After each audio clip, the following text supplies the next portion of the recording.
quick. We're going to do these questions real quick, right? So, how do I know out the blue? I know out the blue because, first and foremost, I went to school with JMC. I go back deeper than school with Ronan. And so, musically, when I heard them, because again, you know, I'm in a lot of different things. I didn't hear what's coming on and what's coming out, but when I heard the song, I didn't even know it was them. I didn't know it was them until I saw that cover. And when I saw that cover, it was on and popping. I already knew who it was when I saw that cover. These my dudes. I'm gonna represent for my people. The next question I'm gonna go to, do I believe that Nikki is a #1 song? Hell yeah. Ain't nothing hotter than Nikki. You play it on any day on the radio here in St. Louis, baby, it's gonna pop. This is a motherfucking #1 song. And edit me out if you want to. I don't care. That's what I believe. Anything else I want to share about the group? I'm gonna say this real quick. I believe that Out the Blue definitely is a #1 group here in St. Louis. Much respect to them. I'm gonna always respect and show love to them because they rep for the city, and I'm all about the city. Much love to you, JMC and Ronnie. Terrell, right here. Love you.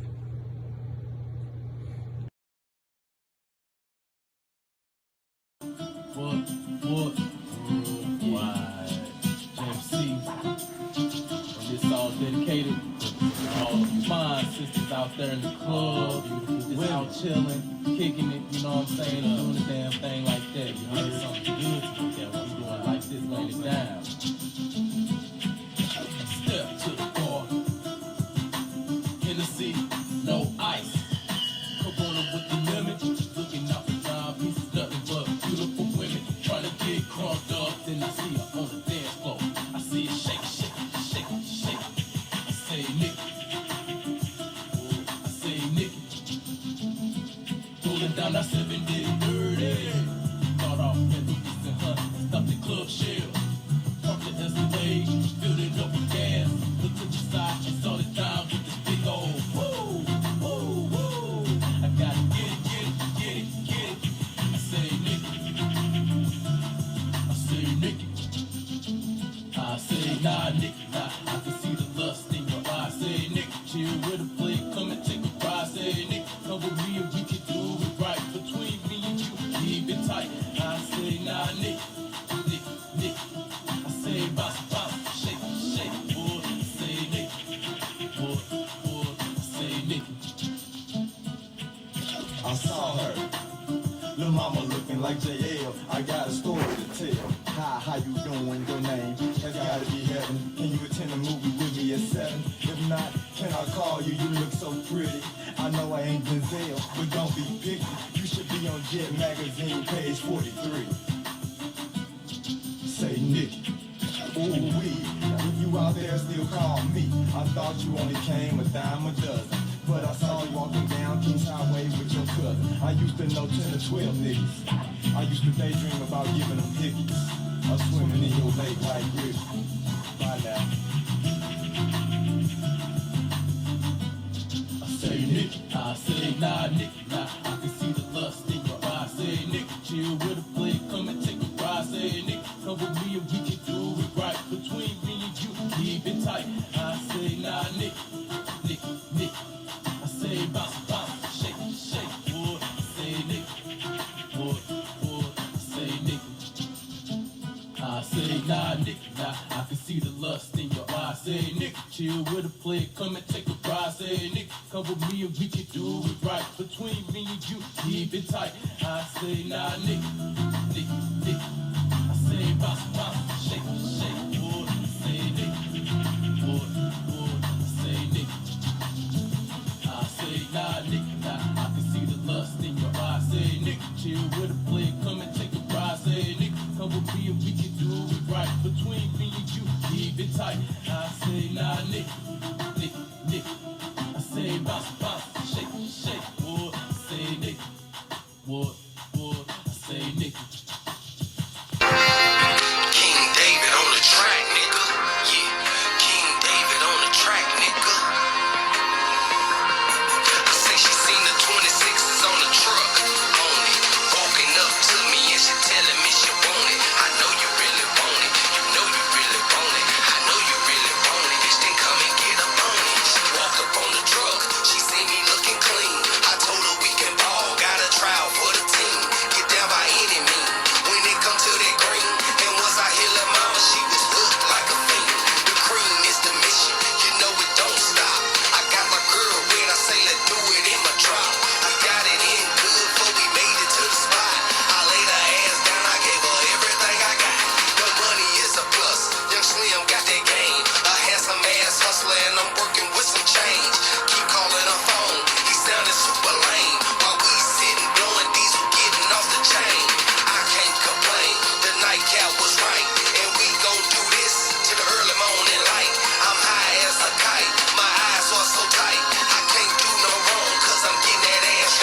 to get better. She won't slim cause she know I'm getting cheddar.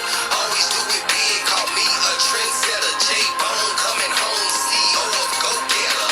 She want a real nigga, don't mess with the frauds. You a phony that's fake, they call you Mirage. I'm the one she want, you see them whips in the garage. And I got that ammo with that camo and I love the flash. This is how it go when you step in my world. Let's get it done, let's have fun, just call up your girls. I pop a piece of rock with a box of free pearls. Don't drink too much, girl, you bout to call your boy Earl. I had a real nice time, can't wait to do it again. Just next time you fall through, just some more friends, cause we getting it in, we letting the fun begin. I promise you don't want this night here to end. I say she seen the 26s on the truck, on it, walking up to me and she telling me she want it. I know you really want it, you know you really want it, I know you really want it, bitch then come and get up on it. Say she seen the 26s on the truck, on it, walking up to me and she telling me she want it. I know you really want it, you know you really want it, I know you really want it, bitch then come and get up on it.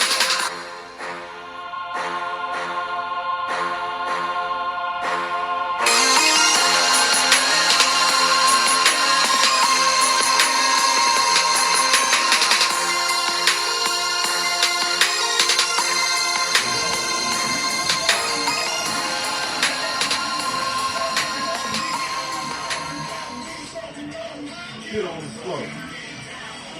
Get down on the floor.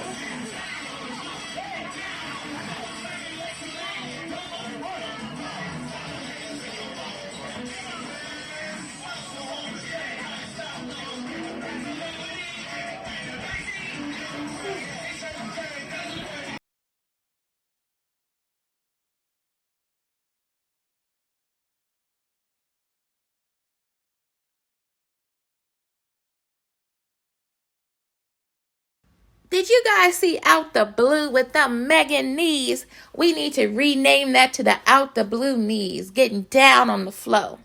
What's up, guys? It's your girl Zaria. Thank you so much for coming out. Thank you so much for being a part of this special occasion featuring some of our very own. This is Out the Blue docu-series, and this is just the beginning. We're on a commercial break, and we'll be right back. Stay tuned. Made my first beat on a Triton. It was my brother's actually. You know, I used to see him and his group and his label making moves, making songs. You know, they would have a huge impact on the city with some of their songs. They had a hit single called Nikki. It's still a St. Louis classic to this day. People love that song. It's always going to be a part of St. Louis. And my brother really, really was an inspiration of me getting started in making music. So yeah, I made my first beat when I was 16. I go by King David. That's my production name. My dad started calling me King David when I was a baby, when I was little, you know what I'm saying, from David and Goliath. And the power and the story behind that name and everything that it means, like, to me, it's fitting, and it only made sense to go by that name. Plus, it pays homage to my dad, you know what I'm saying, for giving me that name. So yeah, I go by King David. All my tags say King David on them. So yeah, that's me. Some of my musical inspirations, a lot of the cliche names that everybody say, you know what I'm saying, Michael Jackson and Prince and Tupac, Biggie, you know what I'm saying, all the rap in the 90s, you know what I'm saying. I really loved old school rap, like, to me at the time. LL Cool J, like his old stuff from like the late 80s was tough. I liked Kumo D, like Wild Wild West. When I was like 4 or 5 years old, I used to love that song. Then as time went on, No Limit, big influence with Beats by the Pound. And then Cash Money with Manny Fresh. And then from there, it really, evolved for me. You know what I'm saying? That Dirty South sound is really what caught my ear the most. Like the Cool and Dre era, Zaytoven, Shawty Red, Drummer Boy. Man, when them guys really started making hits, you know what I'm saying? That's really when I started thinking like, okay, this is the type of music I would like to make too. Something that sounded like this impact, what I'm saying, was, definitely had a big inspiration on me. My favorite producer, I would probably say Drummer Boy. I feel like he had a mean run in the mid 2000s. Like he had some hits, but he don't get the recognition that I feel he deserved because I think he's definitely one of the best of all time. Like the dude is tough, man. And yeah, as I mentioned, yeah, my older brother is Playboy Rowe. Um, it was fun working with him, collaborating with him because like I mentioned, he's a big inspiration, what I'm saying? A big reason why I even got into music was seeing him do it. And, to get to work with him, was a good experience. Like when I first started making beats, I was just making beats because I wanted to see if I can create something cool. Like I was really into subs and car systems and car audio and stuff like that. So I was like, man, I wonder if I could make something that's knocking like on these systems. Like I would love to hear something I create on these subs and hear some bass and come down knocking to something I create. And so that's really what I was thinking when I started making beats. I'm just making them for me. But then like over time, I guess, what I'm saying, I started getting better and better at it. And other people start taking notice. And then my brother really started getting engaged with it. And I play him a beat and he's like, bro, send it to me. And I'm like, oh, okay, I send it to him. And he don't really say nothing else about it. He may pull up on me a few hours later or the next day. He's like, bro, hop in the car. So I hop in the car. He turned the beat on. I'm like, oh, okay. Oh, you like the beat? He like, yeah. And I'm, what I'm saying, just vibing. And then boom, his verse will drop. And I'm like, phew. Then the hook will drop. I'm like, dang, bro, you made a whole song? He like, yeah. I'm like, man, that's hard. Like his creative process is what I'm saying, it's really, really good. Like he has a unique creation methodology that he has. Like I used to title all my beats and then send them to him. But over time I stopped doing that because sometimes it made sense to title it what I was thinking. And then other times it didn't because I was just naming it something so that I could save it. And I would name it something generic like track 3, track 4, track 5 and send that to him and he'll have a whole concept to it. And what I'm saying, he'll have a concept that matches whatever project he's working on. Like if he's working on an album and I send him like track 3, for example, he can adapt that track to his album and make it fit in with everything else that he has on that album. So his creative process is dope, man. Dude got a really, really sharp musical mind, for real. My favorite song that I produced so far, I would probably say "Get Money." That song is tough. It had Playboy Rowe, my brother. It had Ball on there. That's my cousin, Young Slim, and Fats Marcus. He was singing the hook on there. What's going on, my good people? My name is LB. I go by LB the Picasso. How I became a member of Out the Blue. So this is how I became a member of Out the Blue. Me and JMC, we knew each other when we was real little. I used to go to my cousin's house low down, Quan, and used to hang out with JMC all the time and everything. And one day we was riding around and he was saying he was about to start a record label and he knew I was doing, some music. And he was like, man, why don't you get down with the team? I'm like, okay. He said, swing by the studio. I said, all right. So I swung by the studio. I met Roll, Q-Ball, Hab, O, Pee-wee.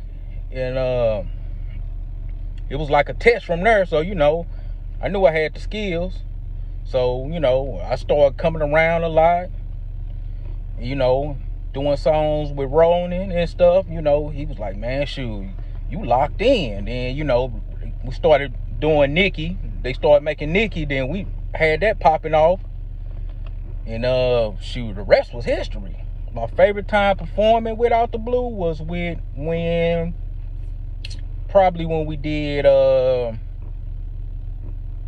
we did Jagged Edge. And, I think it was, think it was Mystical or something we went to. We did a Mystical show. We did a lot of, we opened up for a lot of people. Do I still do music? Yes, I do. I do still do music. Matter of fact,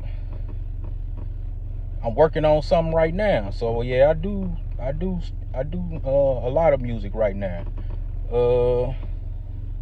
If you want to follow me, you can find me my music on all music platforms. LB the Picasso.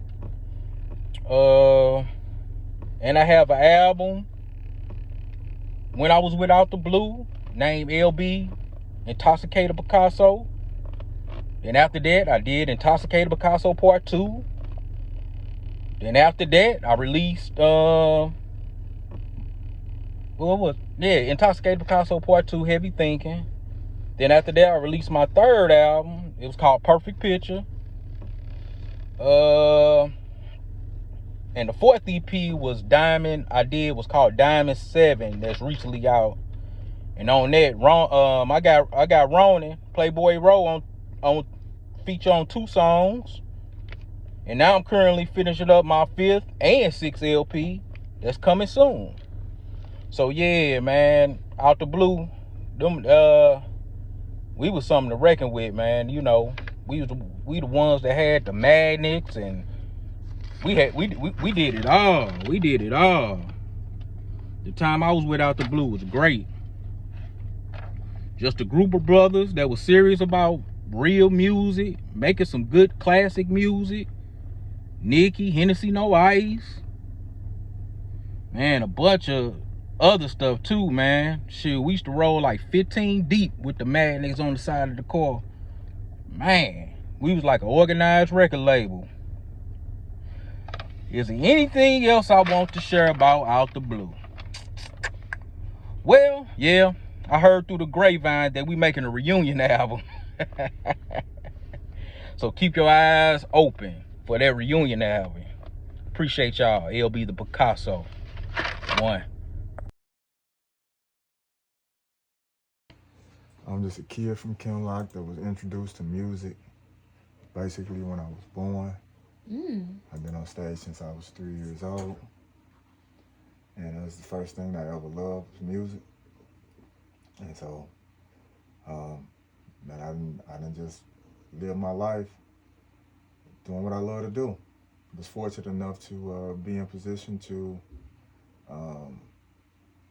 have a really, really, really big record, and there's, some other decent records. Experienced all the ups and downs that come with, being in the music business, and, got a lot of stories out of it, a lot of good memories, and, hey, that's life. Wow. Yep. So you just said a lot there. So let's unpack some of that. All right. You got your start in Kinloch, right? Yeah. Kinloch, Missouri. Yep. So tell us how that was growing up. Because a lot of people, they look at Kinloch now and they don't really understand how important Kinloch is to St. Louis history. Well, for me, it's kind of really a precursor for, my life as far as my surroundings. What I mean by that is, growing up in Kinloch, it's a black community. It wasn't a black neighborhood, it was a black community where, everything in the community, was ran and owned by us. So that was, the grocery store, the cleaners, you had funeral home, we had restaurants, had a fire department, had the post office, we had liquor stores, we had parks. It was a community. And it was ran by us, and it was all about us. So growing up, I went to all black, grade school. I started at an all black high school. That was my choice at Carlton Ritter.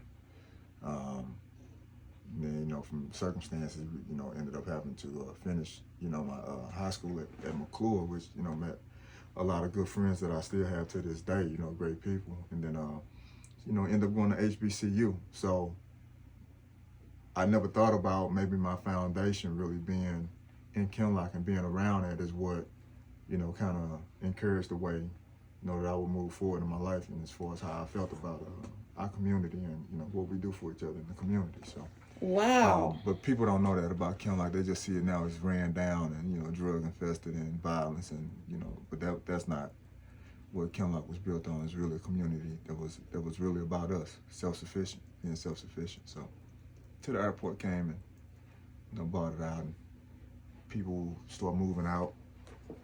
Everybody's working for McDonnell Douglas and you know, Ford and GM and stuff like that, and you know, good factory jobs and stuff like that. So people in the community were making money, but just like with most black communities and black neighborhoods, is once you start making some money, the idea is that hey, we need to move out, you know, to the suburbs away from each other. And what it basically does is the people who are able to move out, they kind of dilute the rest of the community. So if I got doctors and accountants and you know, factory guys, I mean, everybody lives in the same community. There's a balance. But if the doctors and the people who are making, you know, decent money for themselves take themselves out of the community, then that just leaves behind just, you know, just whatever. And so it becomes that. And now we don't have the same balance in the community. And, you know, sometimes they go down, you know. So, but that's what happened with Kinlock. A lot of people don't know that. But I'm proud to say that I'm from Kinlock. It's the first black community in the country of its kind like that. So, yeah, proud. I'm proud to be from Kinlock. Wow. Yeah. I mean, your history goes deep. Yeah. So you mentioned that you started in Kinlock and Yeah. you've been playing an instrument. Yeah. So tell us about that instrument. Well, you know, I played the drums. Mm-hmm. That was the first thing my daddy taught me. I got baby pictures. I couldn't even walk. I was barely crawling, and he got me playing the drums. You know, he had pictures and stuff where I'm playing a full-size drum set, and I can barely see over the drum set. You know, it's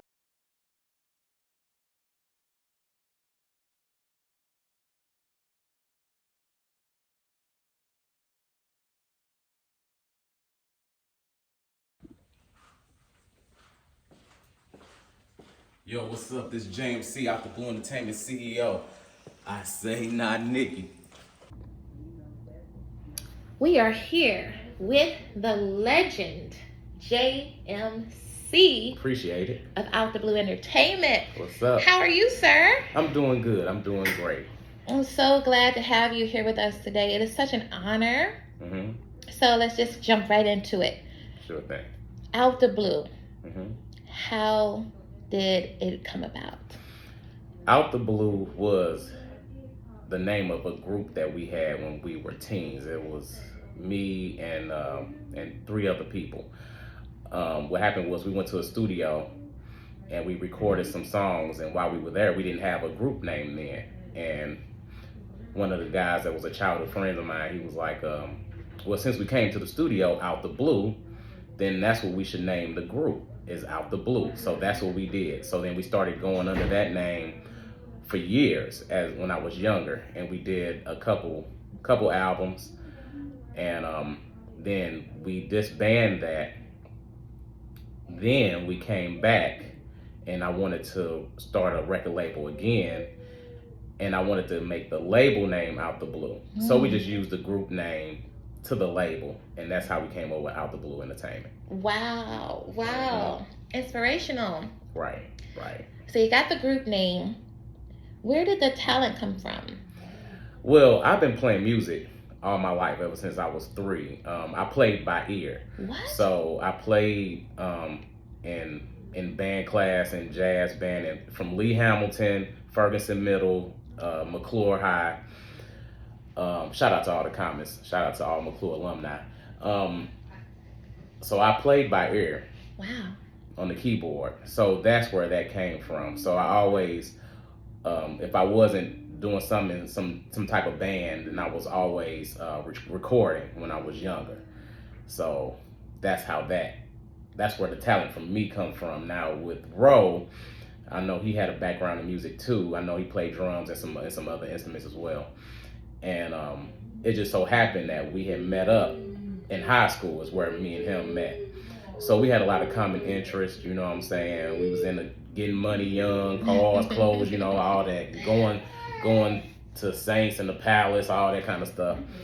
And when we got older and we got out of high school, we were doing really good. I ended up getting a job at GM. He was working in real estate. And then while we was just out riding around in our fancy trucks one day, and I was like, man, look, I want to start a record label. And he was like, well, if you down with it, then I'm down. Wow. So that's how the initial process of that went down. Wow. Mm-hmm. That is amazing. Yes. So you guys are friends. You both had this amazing musical background. Right. Both had great income, really coming in already. Mm-hmm. What was it that said, okay, in addition to the money that I'm already making, I already got this nice truck. Right. What makes me step out on the ledge to say, let's start this music thing. Let's get it off the ground. Because most people get into the music business to kind of make money. Yeah. But you guys already had a pretty we were already, foundation. me and Ro we were financially set when we were younger. I mean, we had, like I said, nice cars, homes when we were young, you know, when we were young 20s. So I just wanted more. I wanted to be able to give back, and I wanted to put people on, you know, I want other people to get on. Wow. So that was my, that's how I first wanted to get it all going, to start the label, to just put people on that had talent from here. Wow. So that was what I wanted to start first, was to get those people on. It was supposed to be a compilation album of all the artists that we rocked with. I just wanted to do the production for it. I wanted to really be in the background is what I wanted. Wow. I had no intention of really rapping and doing it like that for real. I just wanted to do the music and be financially responsible for anything that they needed, you know, as far as the label was concerned. Wow. Mm-hmm. Wow. I'm blown away. I really did not know any of this. Really? Really? So it's you and Al. Now, we know that Out the Blue has other members. So how did that come about? Who met who introduced who? Some of the members were from a while ago when we had the group before, and then Ro, he had people that he rocked with, family members, friends, you know, so we all came together, and that's how we had the several people that we started with initially. Okay. Wow. That's so amazing. Yeah. So I wanted to, while we're on the introduction and getting to know who you are, I wanted to just let you know the impact that you've had on me personally. Now, Al, of course, for those who don't know, is my older brother. Right. And I grew up looking up to him. I still look up to him. And I was in it. I'm a sister. I'm a fan. I was also inspired. So the name of this docuseries was actually inspired by you guys, Out the Blue. The name of this docuseries is Out the Blue. Respect. Yes, so we feature St. Louis people that's doing amazing things. We could not do it without featuring Out the Blue. You guys are the first guests on Out the Blue series. So when you hear things like that, when you see that the impact that you've had on people, and you hear Nikki, it blew up so big. Right. What does that do for you as a person, as a man? I mean, it makes me feel good, you know, that people respect something that we have put out, you know what I'm saying? I'm super humbled by it, you know. Like I said, the first time when I went out and heard it in the club, and to hear the response, people knowing the words, and I was like, wow, you know, I was grateful, you know what I'm saying? It made me feel good, accomplished, you know what I'm saying? Wow. Wow. And as we wrap up the portion of introduction, JMC, where does the name come from? JMC is my initials, Jason Clay, and my middle initial is M, so JMC is where the name came from. Wow. And it just fits so well. Wow. Awesome. Well, thank you so much for coming and giving us your introduction story. For sure. We appreciate you.